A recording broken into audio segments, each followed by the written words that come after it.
Pio Carpio, huwag niyo akong iiwan. Hindi ko kasi alam ang nararamdaman ko ngayon eh. Parang kapag iniwan niyo ako sa kinatatayuan ko, mamamatay ako sa presensya ni Ginang Cedes. Ramdam na ramdam ko, Tio Carpio, ang kakaibang presensya ni... Hirap na wika ni Gonzalo. Nang marinig ito ni Pio Carpio, pinili niyang samahan na lamang ang nanginginig na si Gonzalo.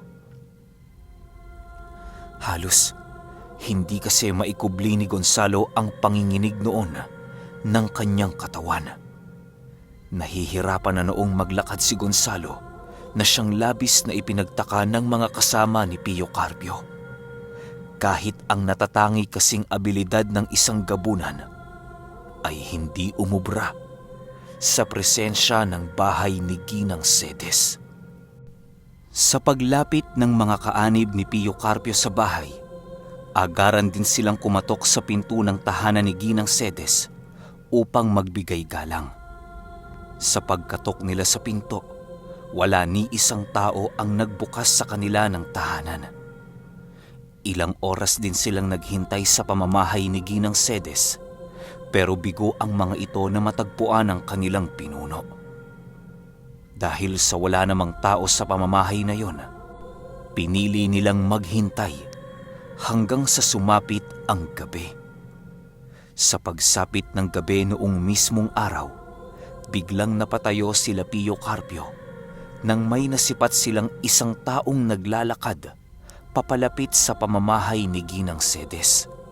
Agaran nila itong nilapitan upang sipatin kung si Mamang ba o si Tatay Dadoy ang panauhing yun. Paglapit ng panauhin sa grupo ni Pio Carpio, doon nila napagtanto na hindi yon ang taong kanilang pakay.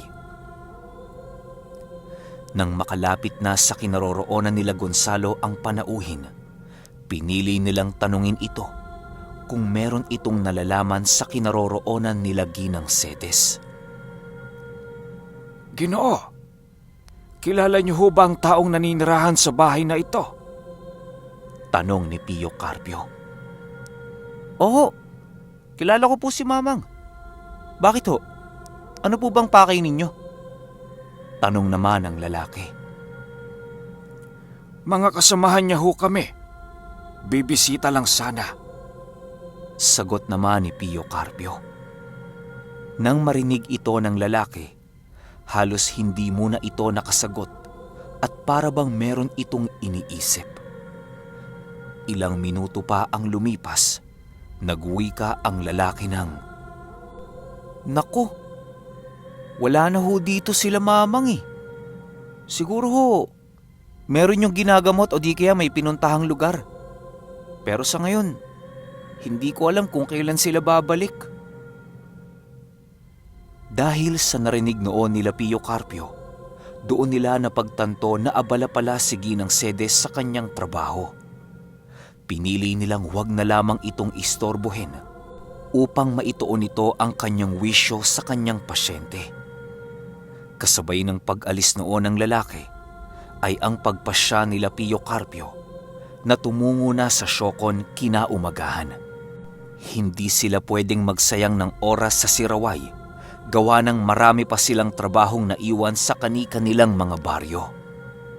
Dahil sa wala namang tao sa pamamahay ni Mamang, pinili nilang doon na muna magpalipas ng gabi upang makapaglakad sila ng maaga kinabukasan. Medyo may kalayuan kasi ang Siocon kaya maaaring bumunong sila ng 1 linggo sa paglalakbay lamang. Wala namang tumutol noon sa nais ni Pio Carpio sa kadahilan ng bago pa man sila nakarating ng Siraway, sumang-ayon na sila sa plano ng kanilang pinuno. Dahil sa maraming gamit si Mamang sa pagluluto, kahit papaano nagawa nila Pio Carpio ang nais nilang ulam. Si Gonzalo noon, kahit alam niyang wala sa lugar si Mamang, nananatili ang kanyang pagkabahala. Meron kasi siyang nakikitang hindi ordinaryong nilalang na patuloy na nagmamasid sa paligid. At isa pa sa ikinakabahala ni Gonzalo, ay yung parang ahas na merong pakpak. Paulit-ulit itong lumilipad papaikot sa bahay ni Mamang habang meron itong idinudura-durang likido. Nang masipat ni Pio Carpio ang kalagayan ng kanyang pamangkin, dali-dali naman niya itong nilapitan upang yayaing kumain. O heto Gonzalo, kumain ka. Huwag mong pababayaan ang sarili mo dahil wala dito ang pamilya mong mag-aaruga sa iyo sa oras na magkaroon ka ng malubhang karamdaman. Huwag mo nang isipin si Mamang. Matagal pang uuwi yon. Walang mangyayari sa iyo, kaya maging panatag nawa ang iyong isipan. Yang nakikita mong ahas na lumilipad, hayaan mo lang, hindi ka gagalawin yan.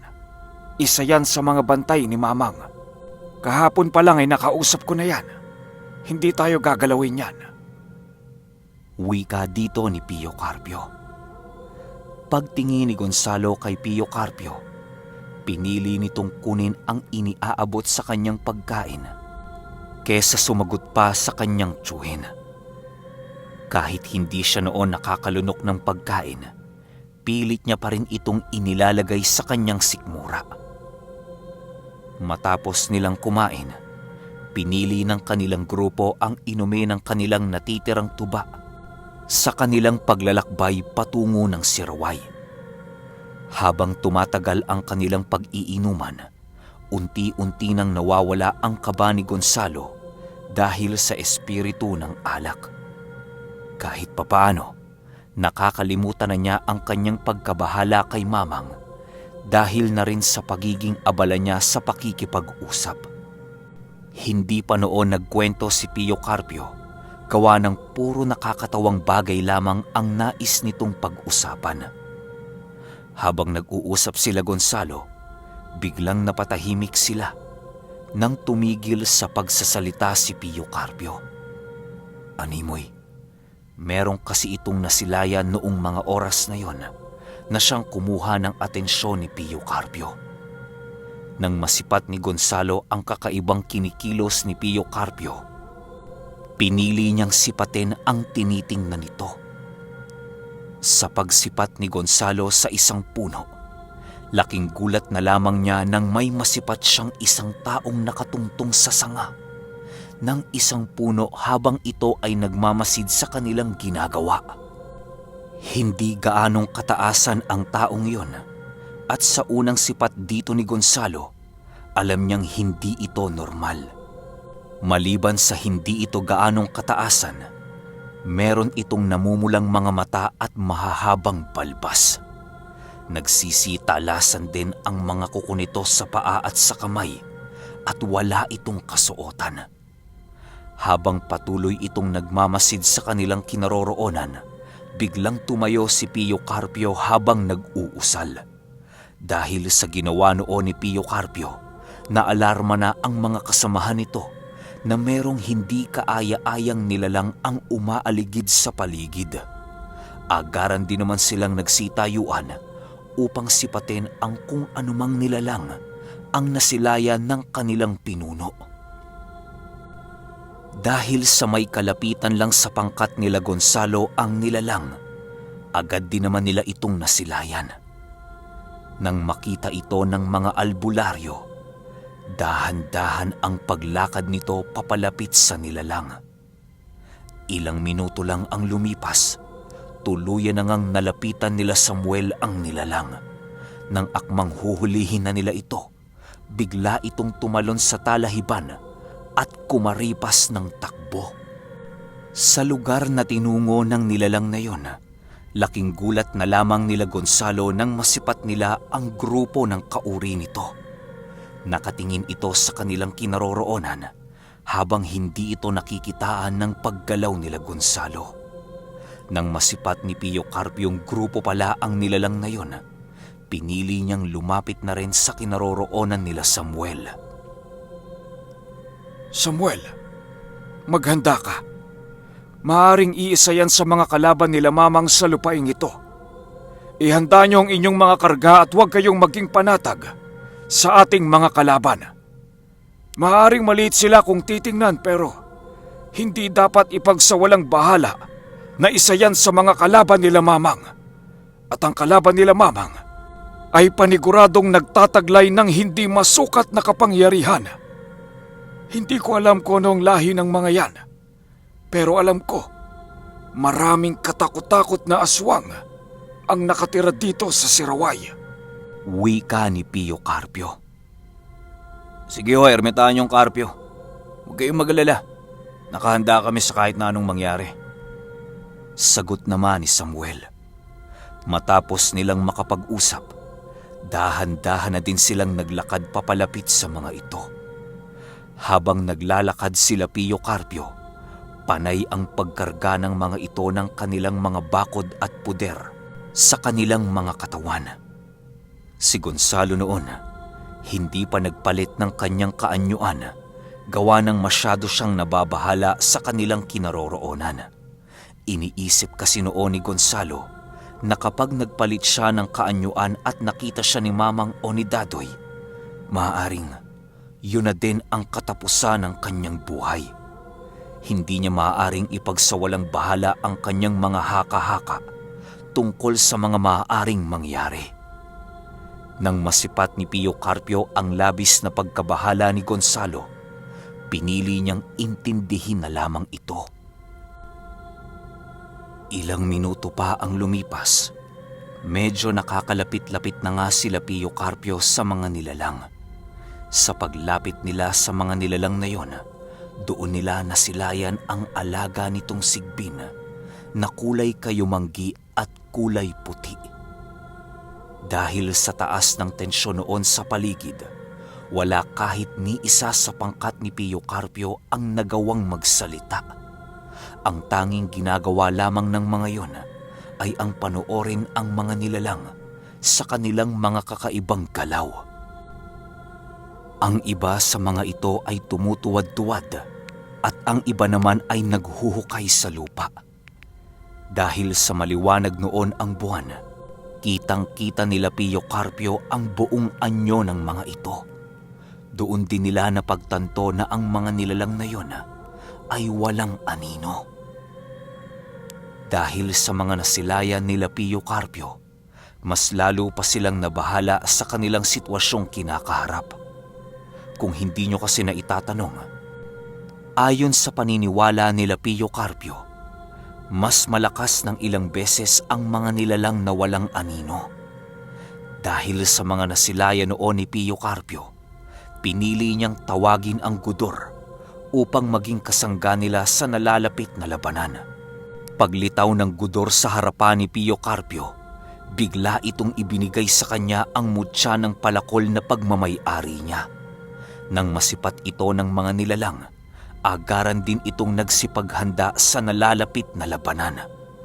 Habang tumatagal ang pagtitig doon nila Pio Carpio, doon nila nasilayan ang kakaibang abilidad ng mga aswang na yon na halos maihahalin tulad na sa abilidad ni Gonzalo. Kayang maglikha ng mga nilalang na yon ng usok sa kanilang mga palad na siyang nagkukubli sa kanila sa liwanag ng buwan. Kahit hindi kulay itim ang mga balat nito, nakakaya pa rin ng mga itong makapagkubli sa usok na kanilang nililikha. Matapos itong masilaya ni Pio Carpio, agara niya din namang sinugod ang mga ito. Sa pagsugod ni Pio Carpio ay ang pagsipulasa naman ng mga nilalang sa talahiban. Dahil sa bilis ng mga ito, bigo ang mga kasama nila Pio Carpio na makahuli ng kahit isa man lang sa mga ito. Kasabay ng pagpulasan ng mga nilalang ay ang pagbalik ng katahimikan sa paligid. Maiging nakikiramdam noon si Pio Carpio sa kanilang mga kalaban upang hindi sila nito maunahan. Nang masipat ni Pio Carpio ang mga nilalang na gumagapang sa talahiban, agad din naman niya itong ipinagbigay alam sa hiwalay na pangkat ni Samuel. Nang marinig ito ni Samuel, pinili niya ding pagmasda ng paggalaw ng talahiban. Si Gonzalo noon, hindi pa rin nakakagalaw sa kanyang kinaroroonan. Halos napakalayo na nito sa pangkat nila Pio Carpio, pero para bang wala itong pakialam. Ramdam niya ang paggapang ng mga nilalang na yon papalapit sa kanyang kinaroroonan, pero ang lahat ng kanyang nararamdaman ay ipinagsawalang bahala na lamang niya. Ilang minuto pa ang lumipas, biglang napalingon si Gonzalo nang masipat niyang ang isa sa mga ito ay gumagapang sa kanyang likuran. Pagtayo ng nilalang sa likod ni Gonzalo, biglang nagwika si Gonzalo ng, Nagkakamali ka ng taong iyong nilapitan. Huwag mo akong susubukan dahil hindi mo alam ang taglay kong kapangyarihan. Dahil sa boses noon ni Gonzalo, halos hindi nagawang gumalaw ng nilalang sa kanyang likuran. Kasabay ng pagwika noon ni Gonzalo ay ang paglingon nito sa nilalang habang unti-unting nag-iiba ang kaanyuan. Nang maramdaman ng nilalang na yon ang pag-iibang anyo ni Gonzalo, napilitan itong umatras nang sa hindi malamang dahilan. Matapos ang mga pangyayaring yon, pinili ni Gonzalong huwag na munang gumalaw sa kanyang kinaroroonan. Ang ginawa niya, pumikit siya ng dahan-dahan at inisip ang bawod na isa sa kanyang taglay na mutya. Nang maisip na ni Gonzalo ang bawod, pilit niya itong tinawag sa kanyang isipan. Sa pagkakataon kasing yun, nais ni Gonzalong malaman ang taglay na kapangyarihan ng bawod na kanyang pagmamay-ari. Ilang minuto lamang ang lumipas, matagumpay ngang natawag ni Gonzalo ang bawod. Sa paglitaw nito sa kanyang mga kamay, ay ang paglabas ng isang diwatang merong mahabang kasuotan na may mga nagsisilaylayang baging. Kulay berde din ang balat nito at nagliliwanag yon sa tuwing nasisilayan ito ng buwan. Segundo lang ang pagitan ng lumitaw ito at naglaho sa itaas ni Gonzalo. Nang mahawakan na niya ang bawod, nakaramdam si Gonzalo ng labis na pagkaaliwala sa kanyang sarili. Walang sabi-sabi, isinuot ni Gonzalo ang bawod ng walang pagdadalawang isip. Sa unang paglapat ng bawod sa mukha ni Gonzalo, halos malapnos ang kanyang balat dahil sa sobrang init na kanyang nararamdaman. Agaran ding naghupa ang kakaibang nararamdaman noon ni Gonzalo na siyang naging sanhi upang manumbalik ang wisyo nito. Matapos ang mga pangyayaring yon, ramdam na ramdam ni Gonzalo ang kakaibang presensya sa kanyang katawan. Dahil sa purong kaliwa si Gonzalo, bigla din naman umiba ang itsura ng bawod na kanyang pagmamay-ari. Sa pagsapi nito sa kaluluwa ni Gonzalo, naging isang gamit ng kaliwa ang bawod. Doon na pagtanto ni Pio Carpio na maaaring ang bawod na taglay ni Gonzalo ang isa sa mga mahihiwagang sandatang kayang gamitin ng nilalang na nasa panig ng kaliwa. Kumbaga, ito ang uri ng mutya na walang pinapanigan. Kung nasa panig ng kaliwa ang nangangalaga dito, ay magiging gamit din ito sa kaliwa. At kung sa kanan naman ang nangangalaga dito, ay magiging gamit yon sa kanan. Nang maunawaan na ito ni Pio Carpio, napangiti na lamang ito dahil sa kanyang mga nalaman. Ilang minuto pa ang lumipas, ang bawod na kulay berdeng maskara ni Gonzalo ay biglang naging purong itim. Kasabay ng pagiging kulay itim nito ay ang paglukot sa mga pakpak ni Gonzalo ng kakaibang baging na hindi mawari ni Gonzalo kung saan ang galing. Halos naging pananggana ni Gonzalo ang mga baging na yon nang maisuot niya ang bawod. Dahil sa mga nangyari, biglang nag-iba ang ihip ng hangin para sa mga nilalang na kanyang mga kalaban.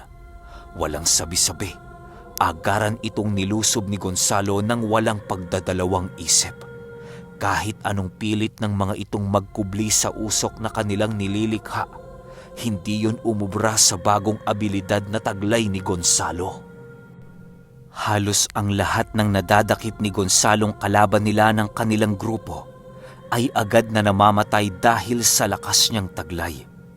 Halos dumoble noon ang bilis ni Gonzalo, kaya kahit matatalas ang paningin ng mga nilalang, hindi nito nagagawang maabutan ang bilis ni Gonzalo. Minuto lang ang nagdaan, nalipol na ni Gonzalo ang lahat ng nilalang na gumagambala sa kanilang katahimikan. Paglapit ni Gonzalo kay Pio Carpio, nagwika ito ng, Gonzalo, kumapit na ang bawod sa kaluluwa mo. Mula ngayon, mananatili na ang bawod sa aswang mong kaanyuan sa oras na magpalit ka ng kaanyuan mo. Masaya ko dahil kahit papaano, makakaya mong maibalik ang bawod sa kanan. Kapag ikaw tuluyan ang nabasbasa ng Panginoon, ipagpatuloy mo lang yan, iho, dahil balang araw, sigurado kong kakailanganin ko ang tulong mo. Ang kinakatakot ko lang, baka iba ang pananaw dito ni Ruben at ni Ginang Cedes. Huwag naman sana. Salamat ho, Tio Carpio. Siya nga pala, may ideya ba kayo sa gabay ng bawod na lumitaw kanina? tanong ni Gonzalo. Diwata ang nilalang na yun, iho. Mag-iingat ka. Masyadong mapaglaro ang mga diwata, lalo na kapag nasa panig ng kaliwa ang nangangalaga ng gamit nila. Kung mamalasin ka, makakaya ng diwatang yon ang iwanan ka. Sagot naman ni Pio Carpio. Matapos nilang makapag-usap, pinili ng kanilang mga kasama ang bumalik na sa bahay ni Mamang. Halos ang lahat ng mga kasama noon nila Gonzalo ay labis ang pagkamangha sa kanya dahil sa ipinamalas niyang kakayahan. Pagbalik nila sa tahanan nila Mamang, imbis na magpahinga na ang mga ito, ay muli silang nag-inuman upang makapagkwentuhan. Naging masaya naman ang gabi noon nila Gonzalo na parabang walang nangyaring kakaiba. Kinaumagahan, kahit pupungas-pungas pa ang kanilang grupo, ipinagpatuloy na nila Pio Carpio ang kanilang paglalakbay. Nais nilang marating ang Siokon sa lalong madaling panahon upang meron pa silang sapat na oras na muling balikan ang lupain nila Dadoy. Yun kasi ang rason ni Gonzalo kung kaya't sumama siya sa paglalakbay kahit hindi ito maaaring ipagsawalang bahala nila Pio Carpio. Sa pagpapatuloy ng kwento ay ang muling pagkikita ni Pio Carpio at ang kanyang kaibigang nangangalaga sa mahiwagang sibat na si Ruming. Okay, grabe no? Sobrang intense na talaga ng mga nangyayari. Pero baka ito muna last episode natin. Ipon muna tayo ulit para dire-diretso. Gusto ko maglapag ng 5 stories na mga one-hit delete lang para naman ma-shoutout ko na rin kayo. Gagawa ko ng pin comment dito kahit nasa premiere to. Tapos mag-comment kayo doon para ma-shoutout ko kayo sa next story natin. Uulitin ko lang. Last episode muna to, tapos mag-iipon tayo ulit ng ilang episodes para mas maganda na dire-diretso ang ating pakikinig. Yun lang, hanggang sa susunod na kwento. Salamat.